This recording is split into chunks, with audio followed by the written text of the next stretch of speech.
Президент Сооронбай Жээнбеков биринчи радиого курган маегинде Атамекен жана Республика партияларынын мүчөлөрүнө кайрылды. Жээнбековдун пикиринде, аталган партиянын мүчөлөрү жана колдоочулары саясат менен ашкере алектенип, элди шайлоого байланыштуу маселеде адаштырып жатышат. Жок дегенде ушундай кыйын кырдаалда жигитчилигиңерди көрсөтүп, саясий күрөштү мыйзам алкагында алып барууга үндөйм. Мамлекеттин тагдырын, элдин тагдырын оюнчук көрүүгө эч кимге укук берилген эмес. Тугетерин айтканда, алдыда келе жаткан парламенттик шайлоолор Конституцияда аныкталган мөөнөттө өткөрүлөт. Борбордук шайлоо комиссиясы азыр иштеп жатат, чыгымдарды азайтат, деди өлкө башчы. Жээнбеков пандемия шартында шайлоону өткөрүүдө элдин саламаттыгына кедергисин тийгизбөөгө көңүл бурулаарын айтты. Кыргызстанда пандемия шартында саясий кырдаалда чыңалып, шайлоону токтотуу сунуштар айтылды. Бирок президенттин жарлыгы менен парламенттик шайлоо 4-октябрга белгиленген. Борбордук шайлоо комиссиясынын маалыматына караганда, саясий партиялар талапкердин тизмесин керектүү документтерди 24-августка чейин бериши керек. Партияларды каттоо 3-сентябрда аяктап, 4-сентябрда үгүт иштери башталат. Президенттин пикиринде, шайлоо өтпөшү керек деп куруу популизм менен алек болуп жаткан партияларда каттоодон өттү. Айта кетсек, 44 партия парламенттик шайлоого катышуу ниетин билдирген.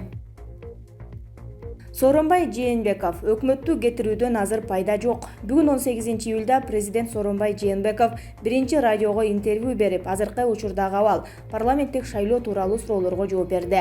Өлкө башчысы өкмөт тууралуу да пикирин билдирди. Өкмөттү кетирүүдөн азыр пайда жок. Азыр биз эми мүмкүн болушунча колдо болгон адамдык ресурстун баарын мобилизациялап, күчтү бириктирип иштешибиз керек. Колуна кол, бутуна бут болуп өкмөткө жардам беришибиз керек. Азыр сындай турган мезгил эмес, азыр жардам бере турган мезгил.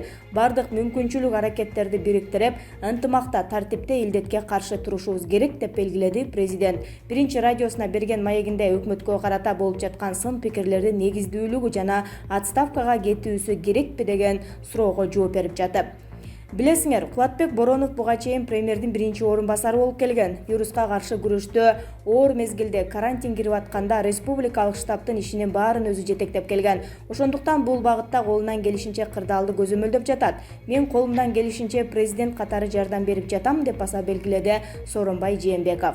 Президент парламенттик шайлоого 3 айга жакын убакыт калганын, өкмөт парламенттик шайлоодон кийин Конституцияга ылайык кайра куралып, мыйзамдуу жол менен алмашаарын айтты. Бул өкмөт калабы, калбайбы, ошол келген парламент өздөрү чечет. Бул парламенттин укугу. Парламенттик шайлоо болушу керек дегеним да ошол. Аткаруу бийлиги, мыйзам чыгаруу бийлиги туруктуу иштеши керек. Ошондуктан биз мыйзамдуу жол менен кете беришибиз керек. Мыйзамдуу жол менен бардык иштер бүтүшү керек, деди Жээнбеков. Боронов Лукашенко менен жолукту. Премьер-министр Кубатбек Боронов Минск шаарына ис сапарынын жүрүшүндө Беларусь өлкөсүнүн президенти Александр Лукашенко менен жолугушту.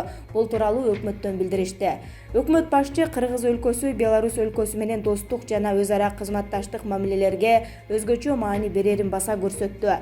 Жолугушууда Кубатбек Боронов эки жактуу соода-экономикалык кызматташууну күчөтүүнүн, товар жүгүртүүнү бир кыйла көбөйтүүнүн, инвестициялык өз ара иштешүүнү өркүндөтүүнүн, эки өлкөнүн кызыкчылыгындагы долбоорлорду ишке ашыруунун маанилүүлүгүнө айрыкча көңүл бурдурду, деп айтат маалыматта. Азамат Темиркулов: буюккан эл толкуп кетиши мүмкүн. Вирус күчөп, эл оор абалда. Алдыдагы күн айларга кандай аналитика жүргүзүүдөсүз? Азыр элдин маанайы өтө төмөн. Эл бийликке нааразы болуп жатат. Бир жагынан пандемия көйгөйү болсо, экинчи жагынан саясий сферада элдин маанайы начар болуп, провокация болсо буюккан эл толкуп кетиши да мүмкүн. Мындай коркунуч бар деп ойлойм. Келе жаткан күздө экономикалык кырдаал деле жакшы болбой тургандай. Ар кандай кыйынчылыктар болушу мүмкүн. Мисалы, кээ бир адамдар жумуш ордуларын жоготту. Биздин мигранттарыбыз Россия, Казакстандан кайра кайтып келишти. Алар өз жумуштарын жоготуп, жакындарына акча сала албай калышты. Ошон үчүн күзүндө экономикалык жактан да кыйыныраак болуп калышы мүмкүн. Ошондо азыркы элдин маанайы ого бетер чөгүп, нааразычылык ого бетер күчөп кетиши мүмкүн. Бийлигибиз азыр кышка кандай даярдык көрүп жатат? Бул да чоң суроо. Кышка даярбызбы? Айрыкча бейтапканалардын абалы кандай? Кышында кандай күндө болот? Жылуулук маселеси чечилгенби? Мына ушулардын баары маанилүү суроолордун бири. Кышында ооруканаларда, жардамга муктаж үй бүлөлөрдө нааразычылык күч алат. Жазга келгенде коомдук саясий кырдаалда нааразычылык күчөп, кандайдыр бир дестабилизация да болуп кетиши ыктымал. Муну болтурбаш үчүн эмне кылуу керек? Менин оюмча өкмөт маселелерди чечиши керек. Биринчиден, пандемияны токтотууга жан өрөп аракеттенип, элге жакын болуп, кандайдыр бир жолдор менен элди куткарып алуу керек. Экинчиден, экономика жагынан алганда жумушсуз калган адамдарга жардам берип, же аларга жумуш ордунун түзүүнү ойлонуштуруусу кажет. Үчүнчүдөн, кышкы азыртадан кам көрүп, айрыкча аймактарды жылуулук менен камсыздоону чечүү зарыл. Алгач ушул үч көйгөйдү чечсе, андан элдин нааразычылыгы кетип калбайт, бирок дестабилизацияга алып барбай, алдын алууга жардам берет. Туйгуналы Абдраимов менен Өмүрбек Бабанов бирикти. Бул тууралуу журналист Асланбек Сартбаев билдирди. Оор калибрдеги саясатчы Туйгуналы Абдраимов менен Өмүрбек Бабанов бирикти. Ийгилик каалайм. Учурдагы кыйын кырдаалда элдин түйшүгүн көтөрүшөт. Ишенем, жакында резонанстуу кадамдарга барышат деп жазган ал. Балбак Түлөбаев ушул кыйчалыш убакта элдин мүлкүнө кол салып уурдап аткандарга наалат. Бишкек шаарынын мэриясынын аппарат башчысы Балбак Түлөбаев өзүнүн Фейсбуктагы баракчасына элге кайрылып ыраазычылыгын билдирди. Калайык, бул тумо, бул оору жаңы бир бале күндө жолун багытын өзгөртүп атат. Ар бир өлкө алына жараша күрөшүп жатат. Элибизге, сиздерге рахмат, таазим. Кичинекей бала телефон алам деп чогултуп жүргөн акчасын берип атат. Өмүрү узун болсун, бактылуу таалайлуу болсун. Үмүт оту алуулунду. Кыргыздын тээ алыскы айылынан бир малдуу 10 тобозун сатып, акчасын элге жумшап атат. Обу бир убак келет, малың өрүшүңө батпай калат буйруса. Тоңдо 80 жаштагы апа пенсиясын берди. Муунум бошоп толкундандым. Апаке, рахмат. Канча бизнесмен ишчерлерин элге ачты. Таазим силерге. Миллиондорду тапкыла. Канча маданият тармагында иштегендер элге жардам беришти. Миллиондорун бөлүштү. Талантыңар өркүндөсүн. Уучубуз кур эмес, бийлик менен эл чогуу чарам бул баледен да чыгабыз. Ушул кыйчалыш убакта элдин мүлкүнө кол салып, уурдап аткандарга наалат. Убакыт келет, баарына жооп берет мыйзам алдында. Ажообуз, өкмөтүбүз, жергиликтүү бийлик, биз эл менен чогуу бирбиз. Жаныңардабыз, иштеп атабыз. Бардык нерсе көрүнгөндөй эмес, чындыгы жакшысы көп, жаманы калпы аз. Бизди деле сүйүп ийип аткан жок, бирок ишениңиздер, бар күчүбүз менен иштеп атабыз деп Балбак Түлөбаев билдирүү жазып чыкты. Бийликти кайрадан тактан кулатуу операциясы тымызын башталды. Так ушул тарапта жакын каралыкта бийликти кайрадан тактан кулатуу операциясы тымызын башталды. Бул тууралуу ишенимдүү булактар билдирди.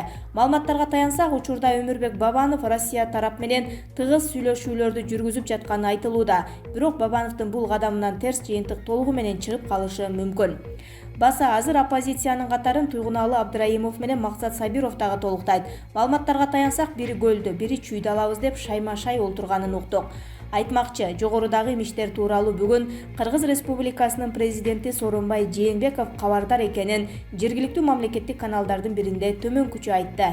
Мен түшүнүп турам, окуп угуп жатам, баардыгын билем. Азыр эл абдан ачуулуу, көптөр өз жакындарын жоготту. Бул абдан оор нерсе. Муну айрым саясатчылар элдин пайдасына эмес, өз кызыкчылыгына пайдалангысы келгендер дагы жок эмес. Биз ошого жол бербешибиз керек. Мыйзамдуу жол менен бийликке келгиле, шайлоого катышкыла. Эгерде шайлоодон утсаңар, келип алып, өкмөттү курагыла деп айтып жатам, деди президент. Эске сала кетсек, Кыргызстан эгемендүүлүк алгандан бери президенттерин батырбаган өлкөлөрдүн алдыңкы сабында турат. Тилекке каршы өлкө башчылары кууп чыкканы менен эч бир майнап чыгып, мамлекетте экономикалык өзгөрүү боло элек. Ал эми 3-чү башаламандыктын болушу мамлекеттүүлүктү түп тамыры менен жоготуп алууга толук мүмкүнчүлүк түзүлүшү мүмкүн. Азырынча кыргызстандыктар саясат менен эмес, коронавирус илдети менен алышып, жанындагылар чүчкүрүп койсо, ак чүч дегенден коркуп олтурган мезгили. Гүлжан Шерипбаева, Назар Ньюс. Текебаев эки тараптуу пневмонияга чалдыкты. Абалы кандай? Атамекен партиясынын лидери Өмүрбек Текебаев эки тараптуу пневмонияга чалдыкканы тууралуу анын колдоочуларынын бири Искен Афитжанов Facebook баракчасына жазды. Анын айтымында Текебаевдин абалында жакшы жылыштар бар экенин жазган. Абалы жакшырып калды, бирок тилекке каршы сатурациясы көтөрүлгөн нормага жетпей жатат. Ал эми Текебаевдин жубайы ооруканадан чыгып, азыр үйүндө, деди Афитжанов. Белоруссиядан өлкөгө 5 тоннадан ашуун дары каражаттарынан турган жүк келет. Бишкек шаарына Беларусь Республикасынан атайын каттама аркылуу коронавирус инфекциясы менен күрөшүү үчүн керектүү дары каражаттарынан турган жүк келет. Бул тууралуу республикалык штабтан кабарлашты. Маалыматка ылайык, жүктүн жалпы салмагы 5 тонна 400 килограммды түзөт. Дары каражаттары Минск шаарынан премьер-министр Кубатбек Боронов Евразия экономикалык бирлигинин өкмөттөр аралык кеңешинин кезектеги жыйынына катышуу үчүн учуп барган учак менен жеткирилет. Өлкөдө 1,5 миңдей бейтаптын абалы оор. Бүгүн 18-июлга карата республика боюнча коронавирус инфекциясы менен пневмония менен жабыркагандардын саны жалпы 25.047-ге жетти. Анын ичинен бүгүнкү күндө 4.345 бейтап стационарда жатат. Бул тууралуу республикалык штабтан билдиришти. Оору менен күрөшүп жаткандардын ичинен 1402 бейтаптын абалы оор деп бааланса, 70 бейтап кайра жандандыруу бөлүмүндө жатат. Мындай маалыматты республикалык штабтан кабарлашты. Республика боюнча айыккандардын жалпы саны 7237, каза болгондор 858.